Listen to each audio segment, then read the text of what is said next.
With Liza P's DLC shadow dropping and ruining all my plans, thank you, NeoWiz, a question popped into my head. Can you beat Liza P starting at NG+7?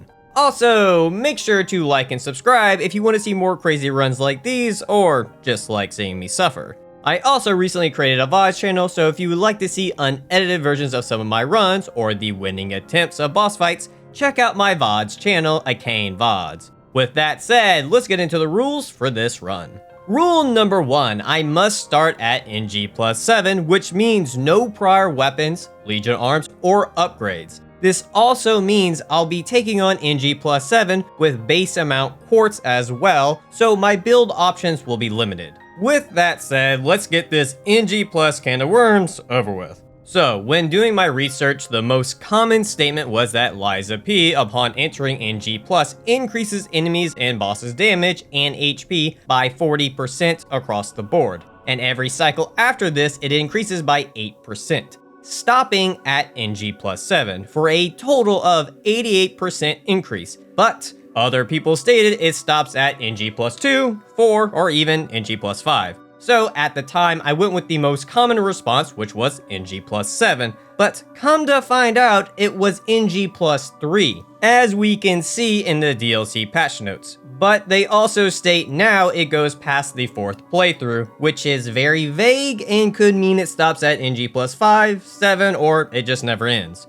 So if NeoWiz or anybody knows when the NG+ scaling stops, comment down below and I will pin the comment. Either way, I stuck with NG+7 because I modded the save file before all of this, so is what it is. Also, I did this run on patch 1.18. The devs in 1.19 adjusted the NG+ scaling for the DLC because it was harder than they intended it to be. Unfortunately for me, I beat it before that lovely patch came out. Alrighty, back to the rules. Rule number 2, combat items are allowed. Normally, I don't allow them since they are extremely strong, but in this case, I will need all the help I can get. Rule number 3, I must play on Legendary Stalker. Number 4, once I take on a boss, I am locked into that level for at least 50 attempts. After 50 attempts, I can level again. I do this to force myself to learn the fight instead of relying on levels. Number 5, no summons, because I am an attention whore and I can't be having the bosses look at anyone else but me.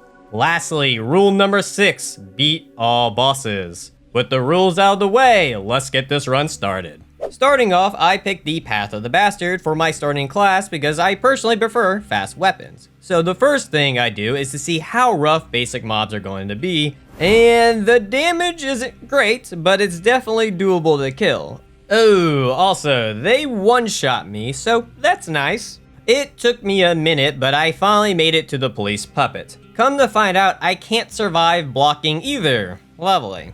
I tried for a minute to parry his attacks, but that didn't get me anywhere. I'm not really good at parrying, so I adapted. Instead of parrying, I needed to dodge the puppet's attacks to get safe hits in. Some people would say I am playing wrong because Liza P is a Sekiro clone, but joke's on them because that's not true. The game was designed with both methods in mind, and as you can see by how little damage my fatal attack does, this is not the same as Sekiro's viscerals. So with that said, I made sure to dodge into the puppet's attacks. If you dodge backwards or with the attack's directions, you have a good chance of still getting hit and dying. This sounds easy, but in execution, not so much. I ended up dying 23 times and taking a total of 39 minutes of trying to finally kill the tutorial elite enemy. The extremely nice thing about high NG+ runs is the amount of ergo you get. With this alone, I got myself to level 25, which helped make dealing with basic mobs a bit easier. From here, I collected all the ergo fragments in the area to use to buy all the merchant's items, but most importantly for the electric blitz abrasive,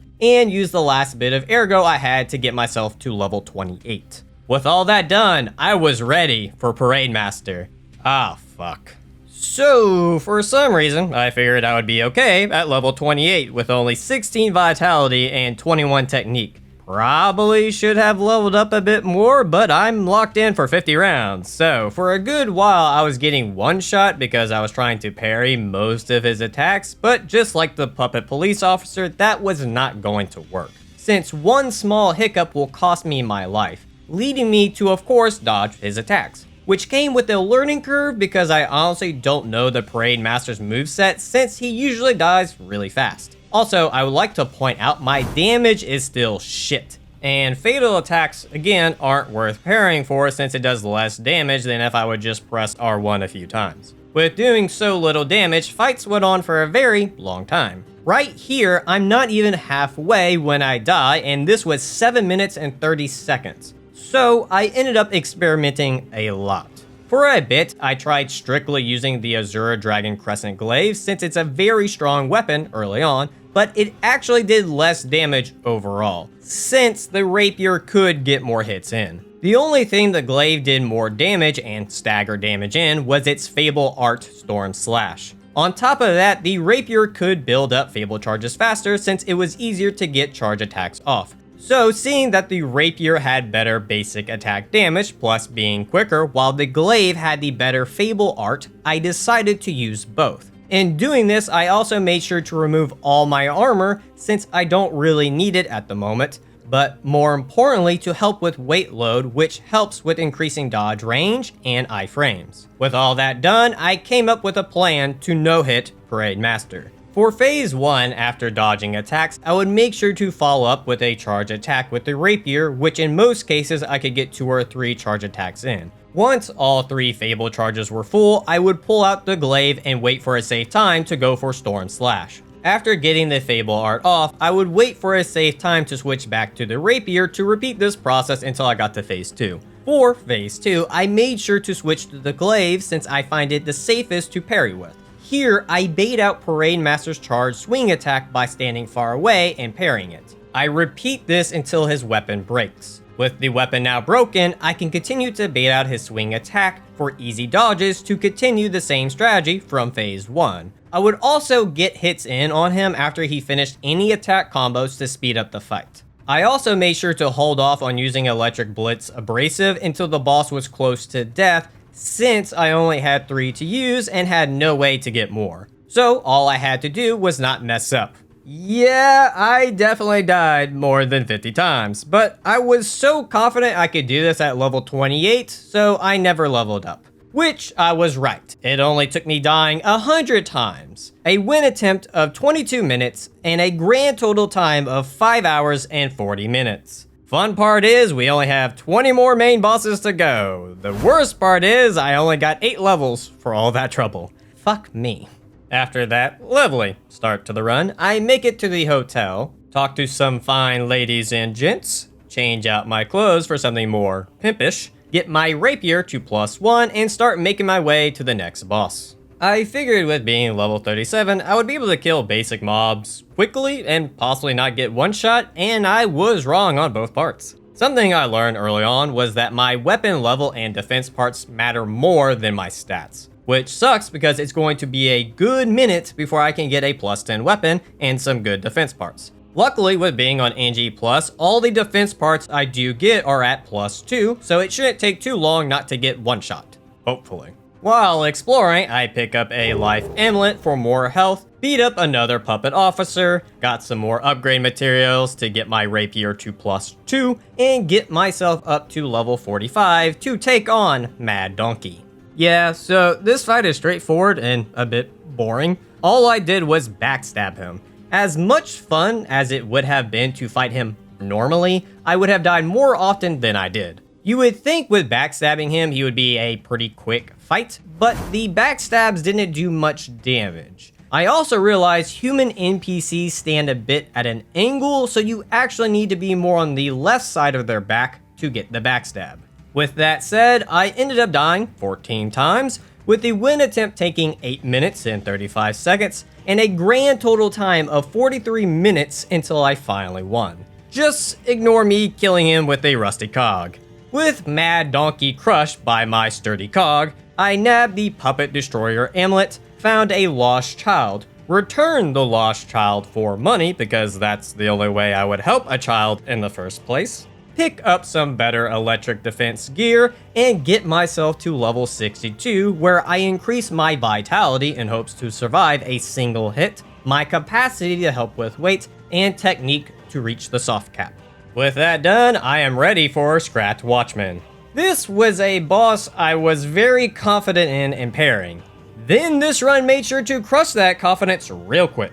After giving parrying every attack a college try, I ended up opting into a hybrid strategy of dodging all of his attacks, besides his Fury overhead attack, which I knew I could parry every time.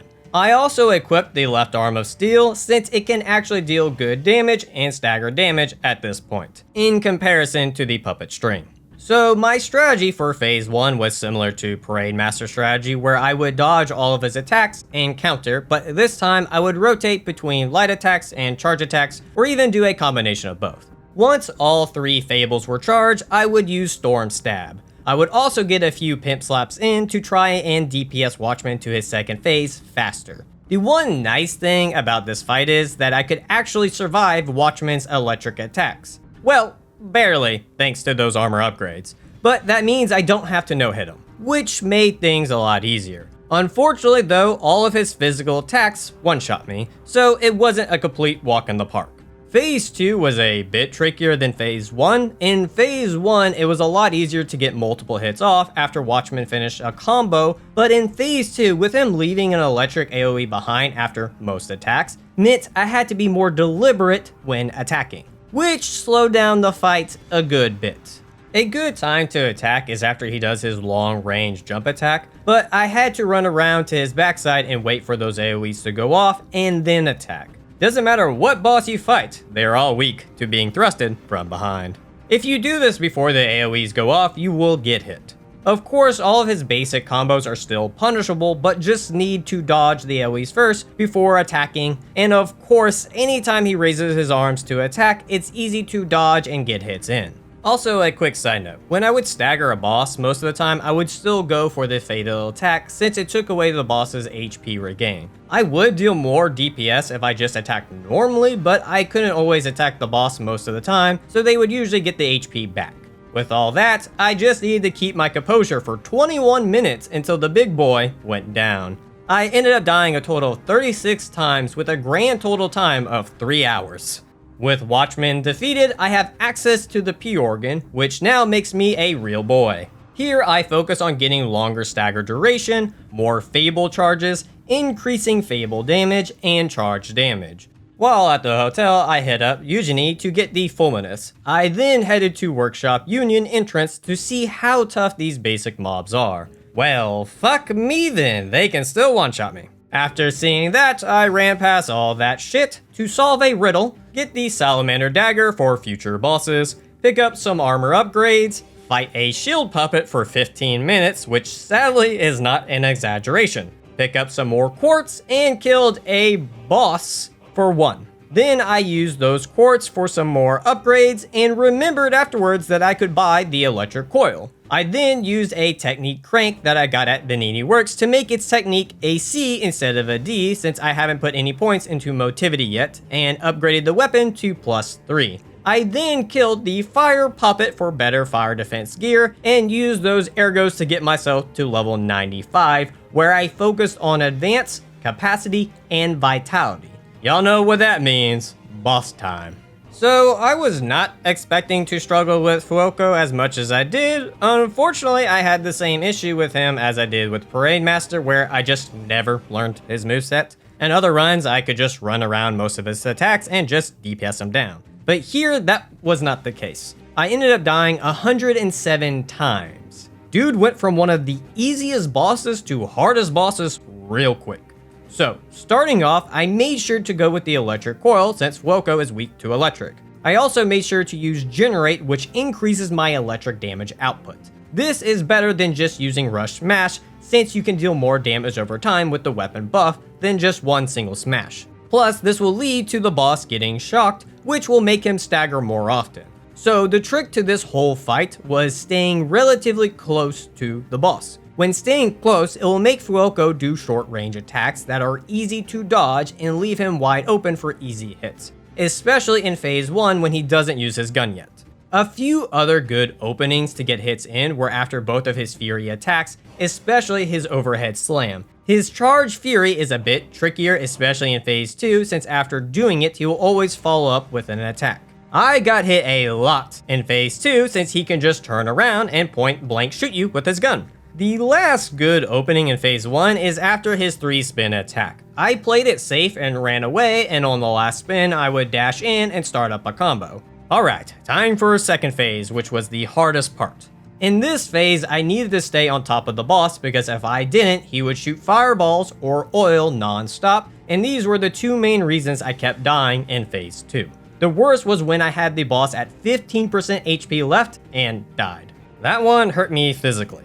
I also had to make sure a few pipes were still up to avoid his room AoE attack, and made sure to have attribute purification ampule just in case I got overheated. The few good things about this phase is that he does a flamethrower attack, which is extremely easy to run under and get a combo off. And lastly, he does his overhead fury attack a lot more. Even with these two things, the fight was still a slog. It took me 23 minutes fighting him to beat him, and took me a grand total of 5 hours and 25 minutes to get the job done. Crazy how an easy boss can become extremely hard when it can one-shot you 95% of the time. After that long fight, I get the grinder modification tool, upgraded my fulminous, got the flame burge, buy some defense parts, get the big pipe wrench, get the carrier's amulet, pick up some upgrade materials, backstab the atone to death, while cogging the survivor to death, made it to the church, grabbed the cart supplies, upgraded my pipe wrench head to +5, which was a massive mistake, nabbed a Legion caliber, found Aladaro to get the extreme modification amulet and the conquering amulet. Found out you can get the +2 blue guardianship amulet, which will be extremely helpful in this run. I upgraded my P organ a bit, leveled up to 130, focusing most of my points into motivity and capacity, and with all that, I was ready for Archbishop Andreas. So my first idea was to use the wrench head with the police baton, which I used a technique crank on to help with damage, to set up using strike chance with patient smash, since it usually does massive damage, which it did, but not as much as I would have liked it to do, and on top of that, the weapon was a bit slow, so it always took a good while to get to phase 2, where I would die in one hit or two. So after dying 20 times, I decided to try a hybrid combination of the salamander dagger and the pipe wrench, which did not go as planned, but this is where I learned just doing fire damage was better, since when the boss would get burned, it would do percent-based damage, which actually made the fight go by faster. So I upgraded the flamberge so that it could do more damage from further away, and made sure to use the Salamander's Ignite's Fable Art to help deal more damage, and to help proc burn on the boss. Also to note, my dagger was +4 with an advanced crank applied to it to help do more fire damage. This is where I regret getting the pipe to +5 since I didn't have enough upgrade materials to get my dagger to +5. A big thing too when using the dagger was to only use heavy attacks. The dagger's heavy attacks are very quick slashes, which helps deal bigger damage and build stagger faster. So the strategy became use Ignite as often as possible, and sparingly use the flamberge in phase 1 to help get burns off. Once in phase 2, run behind the boss to fight his easier side, and spam the flamberge to get a quick burn off. Once the burn wears off, go back into using Ignite in hopes to proc more burns. A very simple strategy, but with being able to die in a single hit, it still ended up taking me 4 hours and 40 minutes, 89 deaths, and a win attempt time of 7 minutes and 58 seconds to finally achieve victory. After that overdue win, I traded in the Bishop's Ergo for the Trident of the Covenant. This weapon is my go-to weapon, and it always helps me out when I am in a pinch. On my way to the next boss, I make sure to get the Acidic Crystal Spear, some quartz, the Patience Amulet, and a Legion Caliber. While in the Malum District, I gave the Wandering Merchant some Ergo Crystals, so now I can buy from him, which he sells combat items indefinitely. I then use a Legion plug to get the Aegis for dealing with the Brotherhood. Level up to 145, where I focus on Vitality, Vigor, and Capacity. And once done leveling, I took on the Black Rabbit Brotherhood. Going into this fight, I thought having combat items would ensure me a quick victory, but NG+ damage scaling had different plans for me. Even when I made it to the first sibling, multiple combat items were not enough to kill one, and the Aegis explosion block didn't do that great of damage either. So after that failed attempt, I went back to the hotel and upgraded the Aegis to be able to attack when guarding. This indeed helped me get past the first sibling, but did not stop me from dying to the other two after her. For a second, I thought I might be screwed, but then I saw this happen. The cluster grenade could stun them in place. I never used physical combat items before, so I had no clue it could do this. So what I ended up doing was saving all the combat items for the other siblings. When the youngest sibling came out, I would use most of the physical items to get her health down, and once she was near half health, I would use a cluster grenade up close and run behind her to backstab her out of the fight. Then, for the Buckethead, I didn't use any items since he's the easiest to run around to get backstabs on. Which just leaves the annoying one who I tried to use the cluster grenade strategy on, but the damn bastard got out of it twice. So, I just threw a bunch of combat items I had on me until it took him out. Which now just leaves the elder brother, which was extremely stressful because at this point I had no healing, so I needed to attack with my weapon to get it back. And every time I got it back, I got massive chip damage right afterwards, putting me in this endless cycle of relief and terror. But luckily, I was able to slowly whittle the elder brother down until I won. I ended up dying 41 times. The winning attempt took 14 minutes and 45 seconds and took a total time of 2 hours. With that done with, I get the quartz in the area, get the key for Rosa Isabel Street entrance, found out I can still be one-shotted by basic mobs. Great. Pick up a Legion plug, die an unnecessary amount of times to the lady in white because I tried to fight her normally, but eventually got smart and just backstabbed her to death. Nabbed some better defense parts, fought Clown Puppet, and actually found something interesting when fighting him. Apparently every time I'm at a distance and go for the grinder, the Mad Clown would do his Fury attack. For a second, I thought it was a fluke, but it worked 90% of the time, which helped me kill him really quick. After killing the Clown Puppet, I grind Ballerina Puppets for Crescent Moon Stones to get my Electric Coil to +6. Get some better defense parts, get Incredible Vanini Collection to buy some better defense parts, level up to 165, hitting the soft cap in advance and dumping a good amount of points into Motivity in hopes to deal some decent damage to Romeo, and finally upgraded my abilities for the upcoming boss fight. Speaking of said boss, hello Romeo. I knew from the start this fight was going to be a rough one. I'm not the biggest fan of the first phase, second phase. Usually in my runs, I set it up to where I completely skip it by DPSing him down, but sadly I was forced to fight it here, and secondly, having to survive Romeo's actual second phase, where he can quickly combo me to death, which ended up leading me to die 78 times. I'm just glad it wasn't over 100. At first, I wasn't too sure how I was going to go about this fight. I thought maybe just using all of my combat items to beat the first phase and just meleeing for the second phase would be the key, but that wasn't the right answer.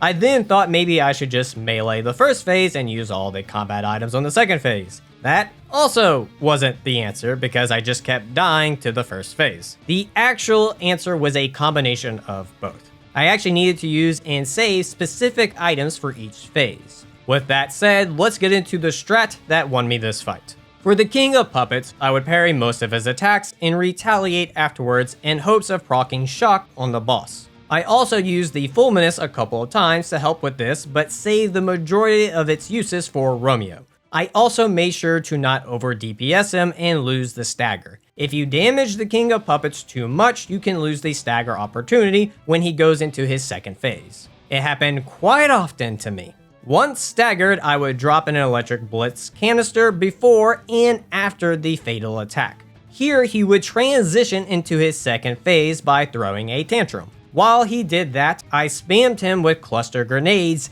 to take full advantage of him standing in one spot. I would then throw Carcass Fluid at him and had to get all 5 in a row or I would not get the Decay proc. Afterwards, he always does his wide spin attack, which I could take advantage of to use the last electric canister. From here, I used all 5 thermites and killed him with melee afterwards. Now on to Romeo. The real key to this phase was learning you can dodge all of Romeo's attacks by dodging to the left. Not only does this keep you at a safe distance, but it actually stops him from comboing longer. Normally he would do 3 or more swings, but dodging to the left and getting behind him actually stops him from going past 2 swings, which just leaves him wide open to be hit. While doing this, anytime he did a fury attack, I would set up a full charge Fulminous in hopes to get a shock off. So I did this until I got him to half health, where he starts up his long combo attack. Here I throw a shot put, and if I'm lucky and did enough damage by this point, it will stagger him out of his long combo attack.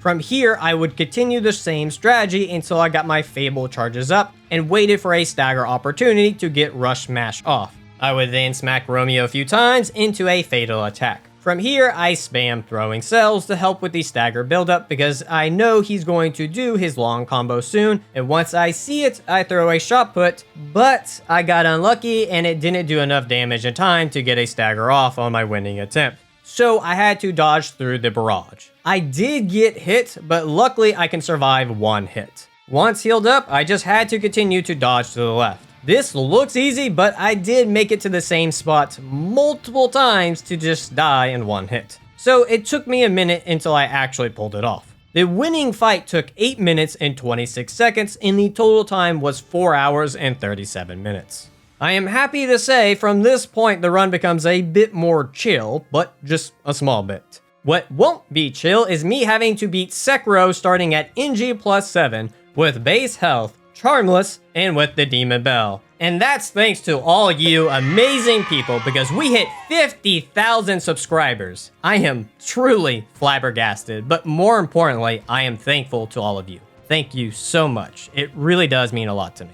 I guess now we'll need to figure out the 100k special video. Maybe Liza P all 50 weapons, 1 save file, or maybe beating Monster Hunter World with all 13 weapons. No clue yet, but we'll figure it out. With that said, let's get back to the run. With Romeo sadly defeated, thank you DLC for making me care more about him. I trade in his Ergo for the Triumvirate Amulet, pick up some Quartz and Legion Calibers, get the Flamberge to +2, get the Cart Supply boxes to buy a bunch of goodies, use said goodies to get my Trident to +3, tinker with my P-Organ for a bit, level up to 197 where I hit soft caps in pretty much all stats, and with all that work done, it was time to take on Muscle Man Victor. As I expected, Victor was going to be more on the easier side, and by easier I mean I only died 23 times. Don't get me wrong, the dude one-shot me left and right, but I just find his attacks are very easy to parry or even dodge in comparison to some of the other bosses. Now, even with saying that, I still had to come up with a strat to beat him, because sadly, just spamming items wasn't going to get the job done. For phase 1, I pretty much just fought him normally with parrying attacks and strafing to the side of some of his fury attacks. The only major thing I needed to do was not use any combat items in the first phase, and use the Flamberge to get a burn off to speed up the first phase through tick damage. Once in phase 2, I make sure to get acid off with the carcass fluid, then go into thermite and Flamberge to get a burn off. Then I use the rest of the throwable combat items to get a stagger off. To then use the 2 acid canisters to help with damage while I do a fatal attack, and use 1 more acid canister after the fatal attack. I would also like to note here I did attack in between all of this to speed up the fight. But with all that, I was able to take out Victor without getting hit, surprisingly. Winning attempt took 9 minutes and 20 seconds, and a total attempt time took 1 hour and 24 minutes. Overall, pretty chill fight. After beating up Big Daddy, I trade in his Ergo for the Arm of God amulet, which will come in very handy later on in this run. I thrust a Doctor to death, kill 2 mini-bosses because of the rules, pick up Fancy Vanini collection so that I can buy some better defense parts, and the Satisfaction Grindstone. Get my Salamander Dagger Blade to +9, level up to 214, and take on the Green Monster of the Swamp. Surprisingly, one of the easier fights in this run. For those of you who do not know, I am not the biggest fan of Green Monster. Well, his second phase. I actually like his first phase. So it was a bit of a surprise that I only died 10 times. Now, even though he was easy, he definitely was one of the more tedious fights to deal with. For this fight, I went with the Salamander Dagger on the acidic Crystal Spear handle. First phase, super straightforward. Use Ignite to get burns off and take full advantage of Green Monster's rage attack, where you can run to the left and get behind it to thrust away. Phase 2, on the other hand, was a lot more tedious to deal with.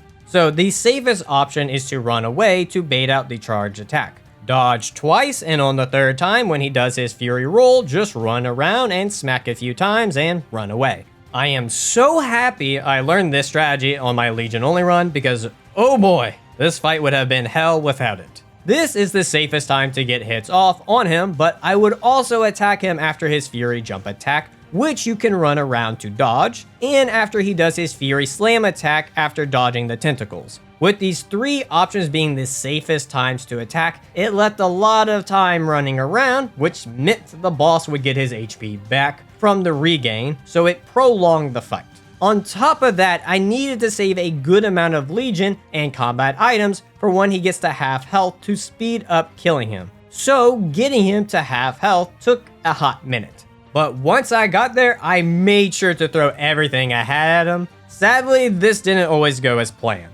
But luckily, it only took 17 minutes and 20 seconds of fighting him to get the job done. The total attempt time was 2 hours. After the fight, I traded in the Green Monster's Ergo for the Ghost Walk Amulet. All the 2 Dragon Sword fans are now crying.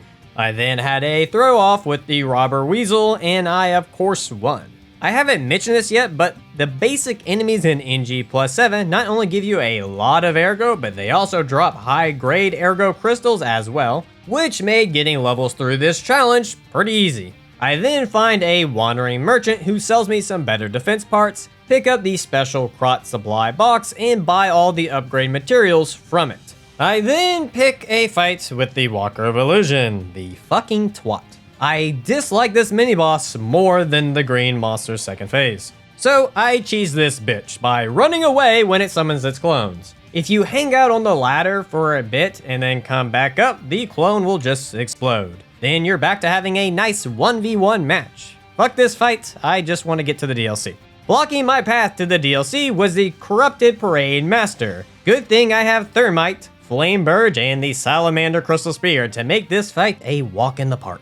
With the Corrupted Parade Master defeated, I get myself to level 234 and get access to the DLC, but first I decided to take on the Black Rabbit Brotherhood. The reason I decided to take them on now was so that I could get the last Venini box so that I could have the Perfection Grindstone for the DLC. I actually first tried them. Thanks to throwable items and easy backstabs, the 3 younger siblings easily went down. And for the elder brother, I just used the sack cheese that I discovered in my Legion only run. Check out that video if you want more details on it. After that, I get the Great Venini collection and take out the Door Guardian, because why not? He didn't put up much of a fight, and I noticed the devs made his bad leg even more visible. Definitely can't miss it now. I then buy the Perfection Grindstone and the new defense parts. I upgrade my organ before heading out, and finally made it to the DLC. This will be my first time experiencing the Lies of P's DLC. I definitely won't regret it, that's for sure.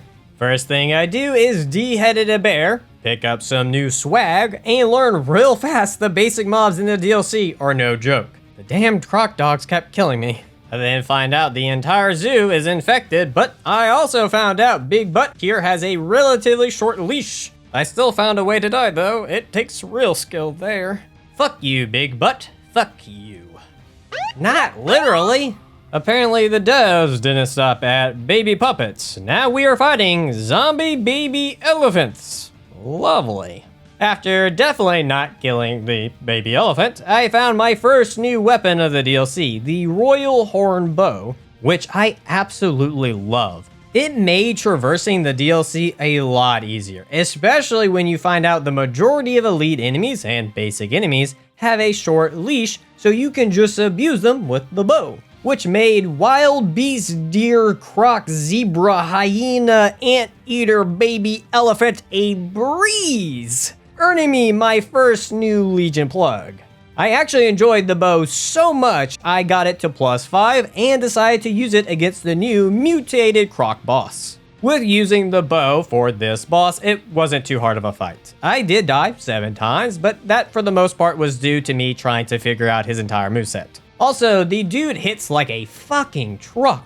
The DLC ain't pulling any of its punches. For the most part, all the Tyrannical Predator's moves are really well telegraphed, so it wasn't too hard to figure out how to dodge them. The only slightly tricky attack is his grab, but once you realize to roll when his head dips, it becomes very easy to dodge. With figuring out his moveset, I was able to no-hit him. Also, quick side note, why is Croc Boss not on the rematch list, but fucking Corrupted Parade Master is? Personally, I would rather refight the Croc Boss, but I digress.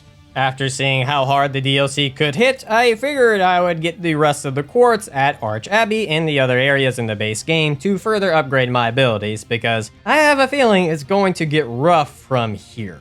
Also, I easily killed Black Cat with the bow. He didn't stand a chance. Once back in the DLC, I was introduced to the Bayonetta puppets. Whoever at Round 8 Studios that designed this enemy has good taste. Speaking of good taste...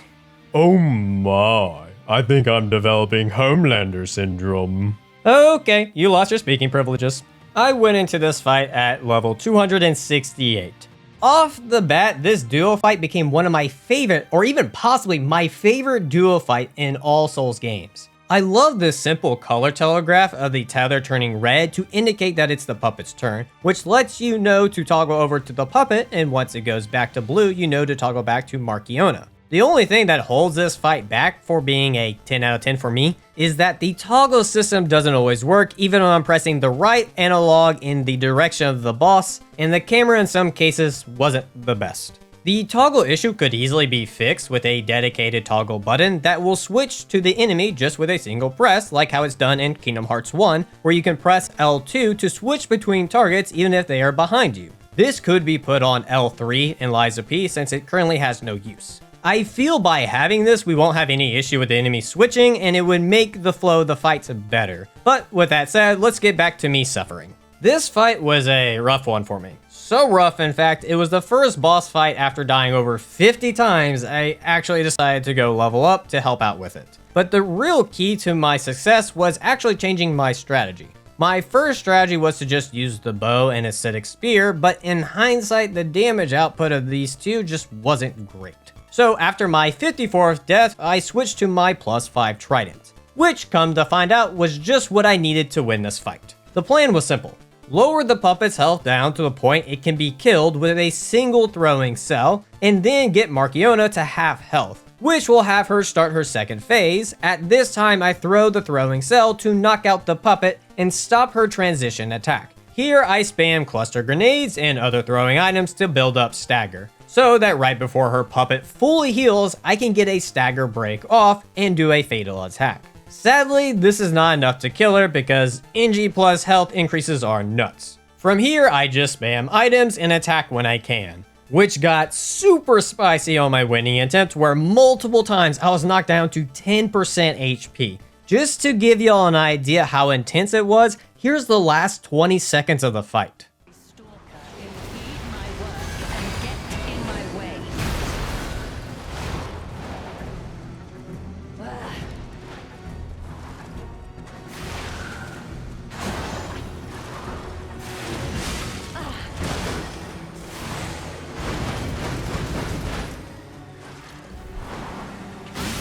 The total death count was 58, with the winning attempt taking 10 minutes and 30 seconds, and a total time to win was 4 hours and 30 minutes. I honestly thought by this point the game would have been a bit easier with all the levels, but my god, the DLC proved me wrong.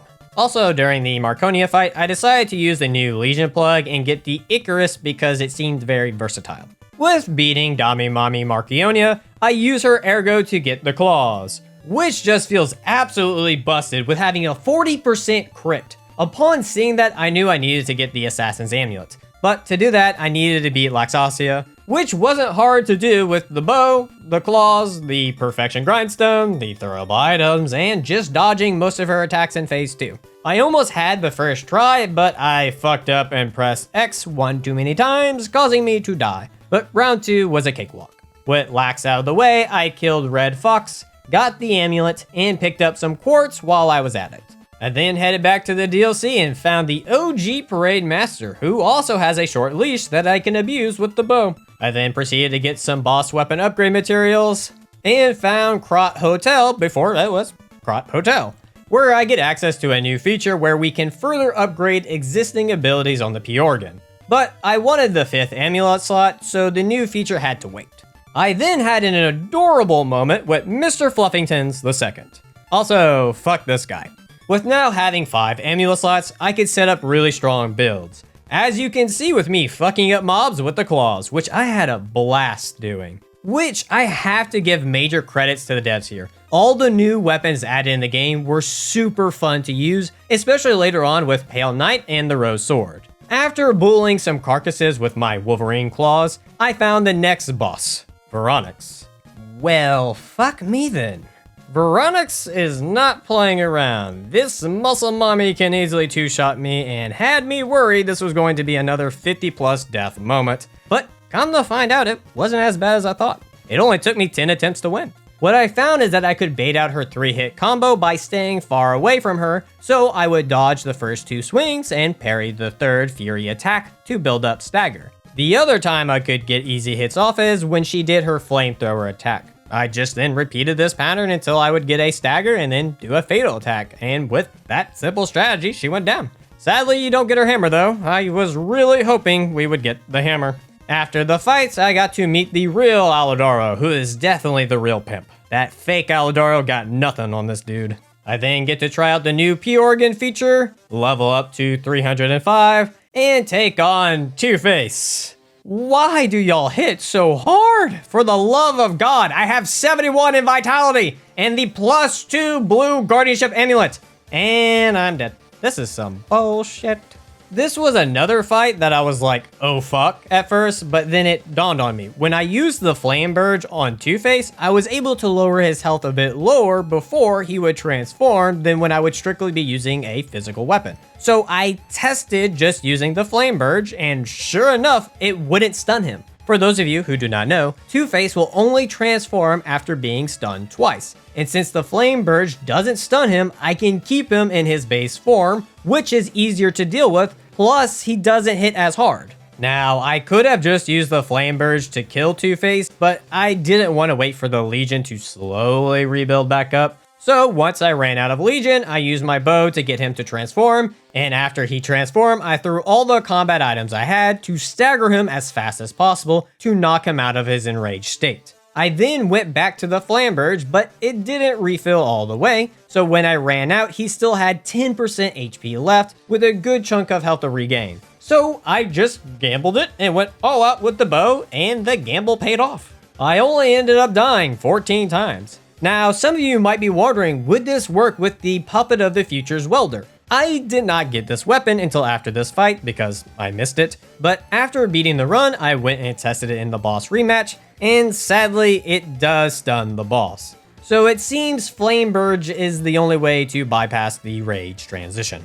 Speaking of those missing weapons, after this fight, I went and get 2 that I missed, upgraded the organ some more, found myself in the mines, and stumbled across a young child. I guess the saying is true. The children yearn for the mines. While in the mines, I also found a new Legion plug to get the Cataclysm, and found the Arch Guardian's Blade.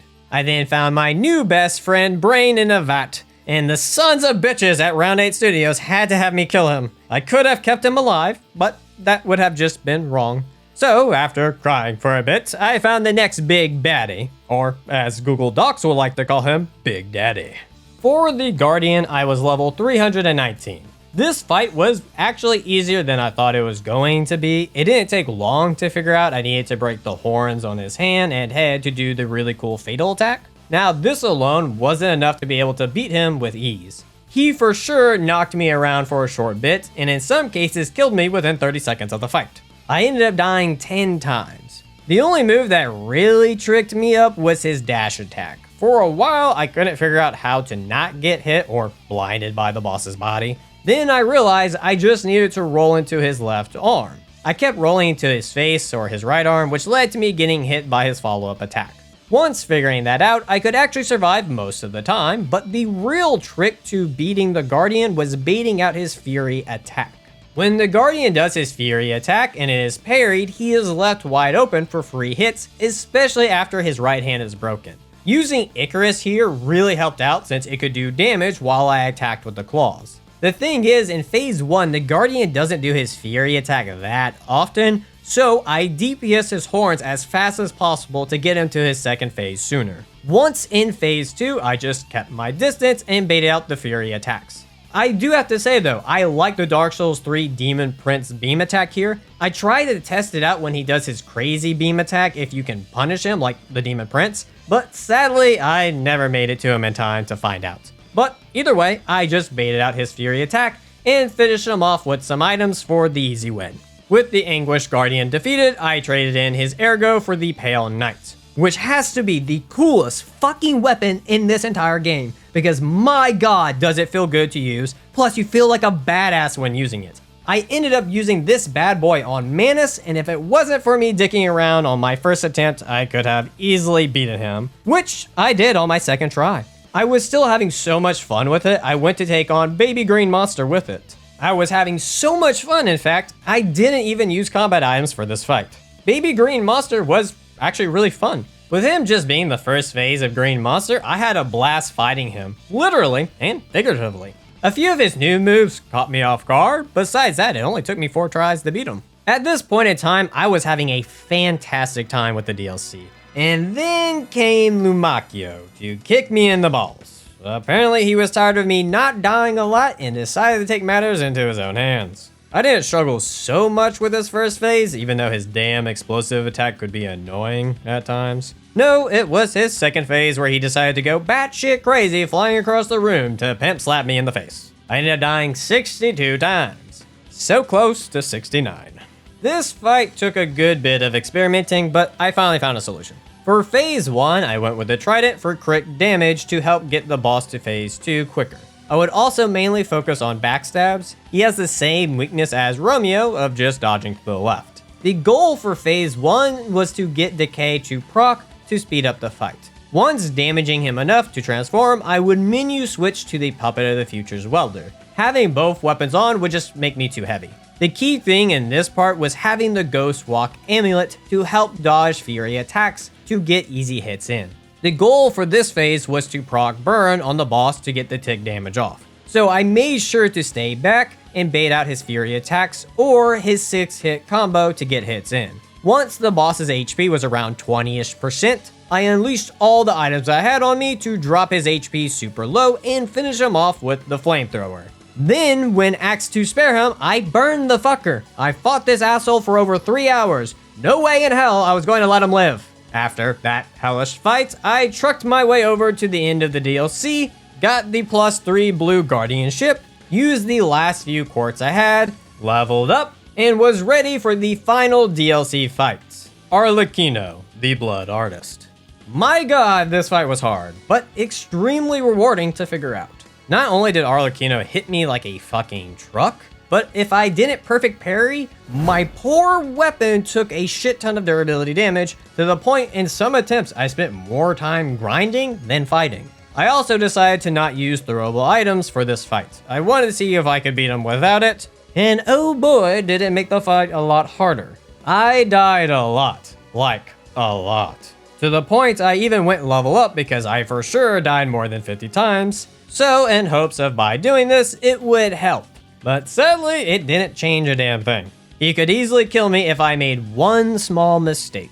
It got so bad, in fact, I needed to start experimenting with reallocating my P-Organ abilities. I knew I was going to have to test a lot of combinations until I found the right one, so I modded the game so I wouldn't have to farm for gold coin fruit. I'm not wasting my time waiting for the damn tree to refill. Even with the experimenting for hours with different builds and different weapons, I just wasn't making any progress on Arlecchino's second phase. For a second, I thought I was really screwed, and then it dawned on me. I can buy grindstone coating capsules, which refill special grindstones by 1, miraculous recovery amulet, which is just an extra heals, and miraculous enhancement ampule, which can increase health, stamina, and legion for a bit. On top of that, I could reallocate my P-Organ abilities to have more of them, plus enhance their effects. I also tailored my build around health regain and weapon durability recovery on successful parries to help keep my HP bar full without healing and to not have to grind as much.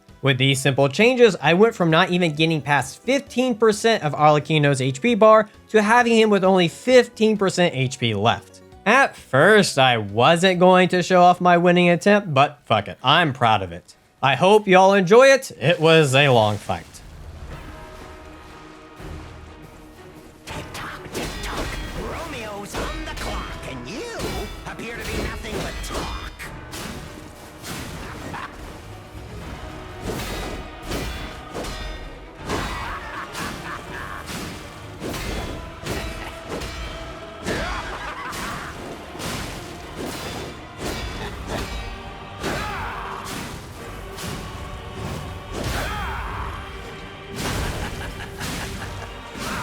Why risk your life for another? How can you even conceive of it?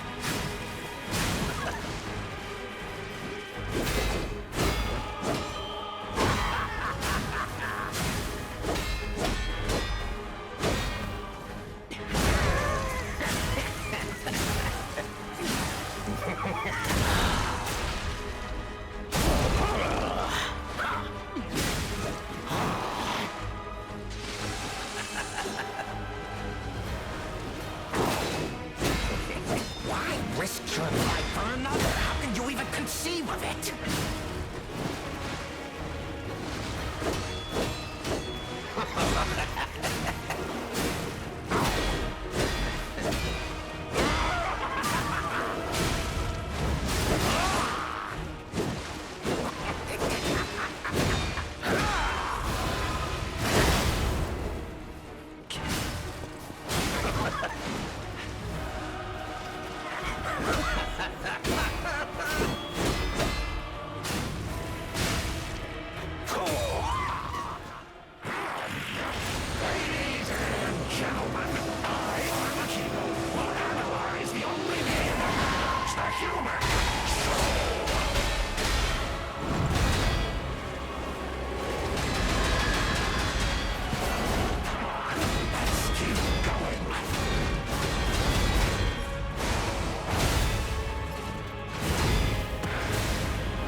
You can win!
This fight was absolutely hell, but once I figured it out, it became one of my favorite fights in the entire game.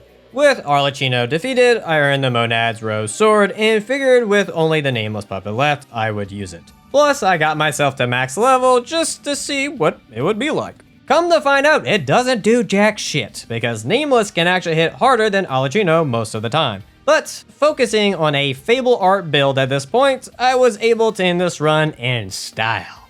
Close enough.